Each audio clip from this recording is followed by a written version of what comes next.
यहाँ पर बेलगच्छी में एमआईएम के प्रमुख असदुद्दीन ओवैसी साहब का यहाँ पर आगमन है सीमांचल न्याय यात्रा के तहत, क्या कहना चाहेंगे? देखिए, हमारे बैरिस्टर असदुद्दीन ओवैसी साहब की आमद पर तो बहुत बहुत हम उन्हें मुबारकबाद पेश करते हैं कि आज हमें अपना कीमती वक्त दे करके हमारे सीमांचल न्याय यात्रा पर है।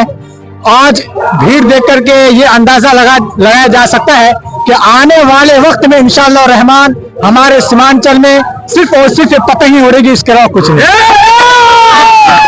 देखा गया कि पहले बार 5 सीट आए थे और जो है 4 जो है चले गए थे, इसमें क्या लगता है? देखिए, हर एक पार्टी में कुछ गद्दार लोग बसते हैं जो पहले आपके मुंह पर आपके तरह होते हैं, लेकिन आपके पीठ पीछे ना जाने क्या क्या वो रीति रिवाज में रहते हैं।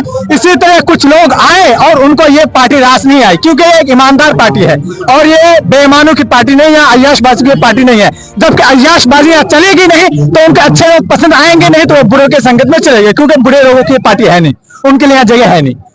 इस बार क्या लगता है कि 5 सीट के जगह पर ही 5 सीट वापिस आ जाएंगे? इंशाल्लाह 5 सीट नहीं बल्कि 5 बल्कि अगर असदुद्दीन ओवैसी 24 पर लड़ेंगे तो हमें उम्मीद है कि 24 पर आएगा।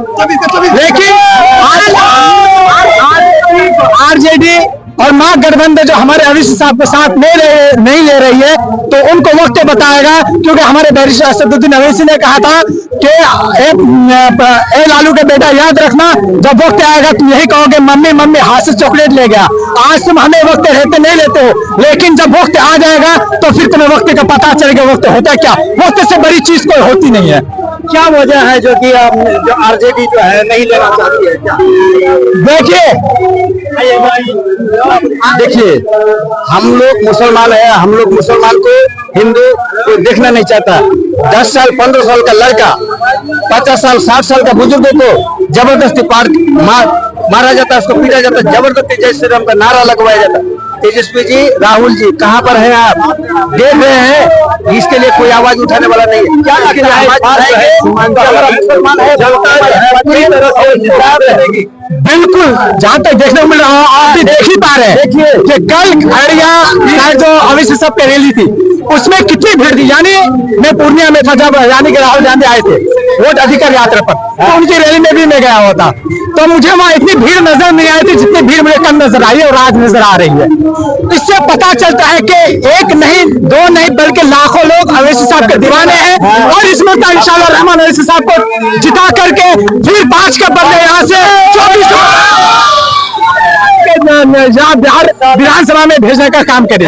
देखिए कि हम लोग को कुछ नहीं चाहिए, जैसा वो अपना हैदराबाद में किया वैसा सीमांचल में हमको चाहिए। आज जो है ना, हर कोई अपनी रोटियां सेकने में लगे हैं। पहली बात तो ये आप देखिए, इंडिया गठबंधन हमको इसलिए नहीं ले रही है कि इनको लेंगे तो फिर हमारा वोट जो है, हमारी हिंदू वोट जो है तो वो कट जाएगी। भाई, हमको 70 साल से तुम यूज किए और तुम कहते हो कि मुसलमानों का मसीहा हम हैं। जब मुसलमानों का मसीहा हो, मुसलमानों की मदद करते हो, एक मुसलमानों का एक नेता है वो असदुद्दीन ओवैसी है, तो फिर तुम इनको अपने साथ सटाते क्यों नहीं हो? और आज हम पर तुम बीजेपी का भी करते हो। अगर यहाँ से देखा जाए तो बीजेपी का बी टीम हम नहीं है, बल्कि बीजेपी का बी टीम तो आप है, क्योंकि पूर्णिया की सभा में जब यानी के आरजेडी के यानी के तेजस्वी यादव आए थे तो वहां से पप्पू यादव वोट देने से खड़े हुए थे। तो पता आपको आरजेडी के यानी तेजस्वी यादव क्या कहते? वोट हमको नहीं दीजिएगा चलेगा, लेकिन पप्पू यादव को भी नहीं दीजिएगा। इससे पता लगाइए कि कौन बीजेपी का बी टीम है और कौन हम्बल है, बस आप यहाँ से पता लगा सकते हैं। असदुद्दीन साहब जो है पूरे क्या कहते हैं बिहार में क्यों नहीं चुनाव लड़ते हैं? जो कि देखिए, वक्त आएगा तो पूरे बिहार में भी लड़ा जाएगा, बस कुछ देर की खामोशी है, वक्त आएगा, इतना समझ के चलिए। बस कुछ देर की खामोशी है, शौर आएगा। आज कुत्तों का वक्त है, हमारा कल दौर रहा है। और मेरा एक बात कहना है, एक मिनट, बोलता है कि महंगाई क्या है? आप लोग जानते हैं महंगाई क्या है? मेरा बात थोड़ा सा महंगाई ये है कि गरीब आदमी क्या देसी घी खाता है, गरीब आदमी क्या पनीर खाता है, गरीब आदमी क्या सरिया सीमेंट किनेगा? महंगाई अगर कम करना है तो आटा में कम करिए, दाल में कम करिए। देखिए, अगर अच्छा न्यूज है आप और आपका अच्छा मीडिया है तो ये बात सरकार नीतीश कुमार तक जाना चाहिए। कहता है कि नीतीश कुमार ने बहुत विकास किया है। नहीं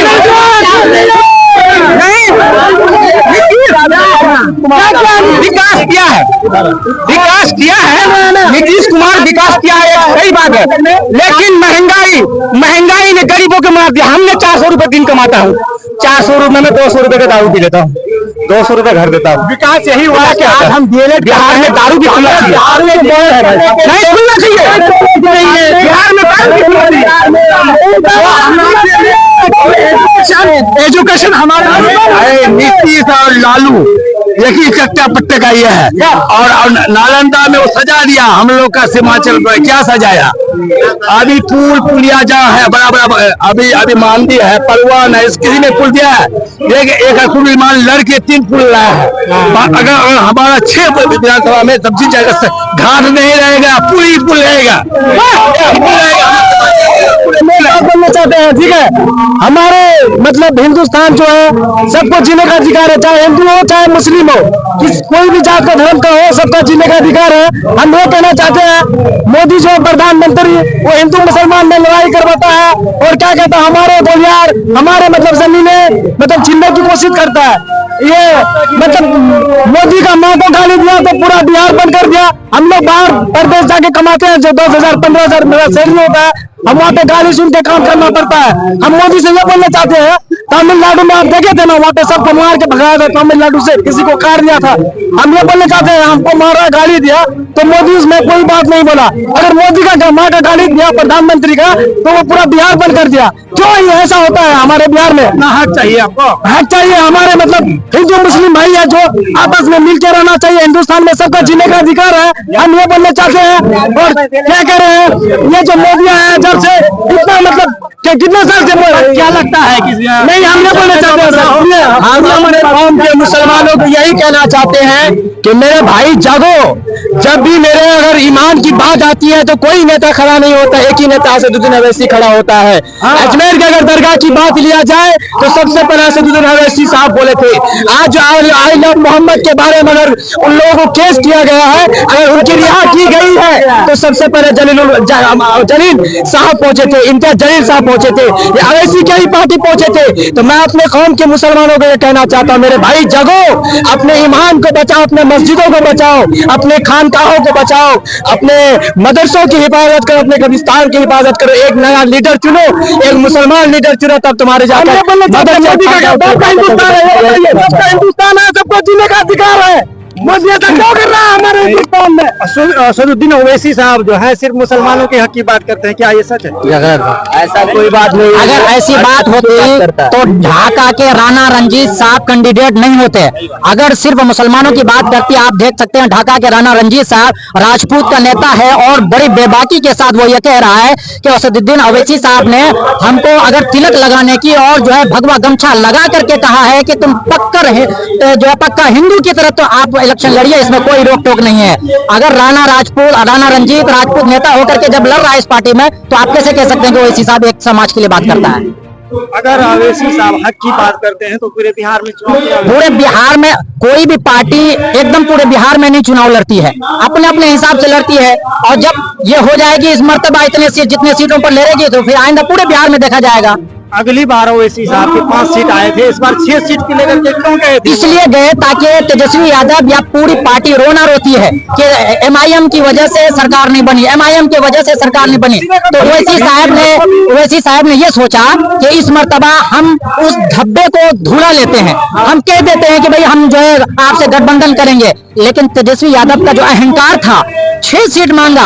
जो तेजस्वी यादव मुकेश सहनी को 20 सीट अपने से देने के लिए तैयार थी, वो तेजस्वी यादव 18% मुसलमान को 6 सीट देने के लिए तैयार नहीं। तो पता ये चला कि तेजस्वी यादव ये चाहती है कि मुसलमान जब हमको खुद से वोट देता है तो फिर हमें इसको शामिल करने की क्या जरूरत। अगर हम ओवैसी को शामिल कर लेते हैं तो गोया हिस्सा देना पड़ेगा। इसलिए तेजस्वी सिर्फ वोट चाहती है, तेजस्वी मुसलमान का नेता नहीं चाहती है। सीमांचल के मुसलमान ओवैसी साहब को वोट दे देंगे, पूरे बिहार के मुसलमान वो कहाँ जाएंगे? जबकि वो बीजेपी का बी टीम कहते वो खुद का बीजेपी का बी टीम हो। अगर ओवैसी साहब बीजेपी का बी टीम होती तो अब जो ये समाज में जितनी इतनी बड़ी भीड़ देख रहे हैं, तो ये सारे बीटीएम कहने वाले लोग हैं, ये सिर्फ उनका प्रोपेगेंडा है। मेरा सवाल ये है कि बिहार का मुसलमान कहाँ जाएगा? हर जगह से, हर जगह जहां पर ओवैसी की पार्टी खड़ी होगी वहां ओवैसी की पार्टी इंशाल्लाह जीतेगी, जहां नहीं होगी वहां गठबंधन के इसमें जो कैंडिडेट मजबूत होगा उसको देगी। क्या कहना है आपको? बिहार के मुसलमान जो है, ये तो सीमांचल की बात है। हम हमारी बात से हट के बात करना चाहते हैं कि हमारी मजलिस जो है सलाम करने का तरीका सिखाता है, अस्सलाम वालेकुम व रहमतुल्लाहि व बरकातहू, लेकिन बात करते हैं सलाम अलैकुम, अली को साकित कर देता है तो उसका मानी बदल जाता है ना। सलाम अलैकुम, लानत हो तुम पर, अस्सलाम वालेकुम व रहमतुल्लाहि व बरकातहू, ये मस्जिद सिखाती है।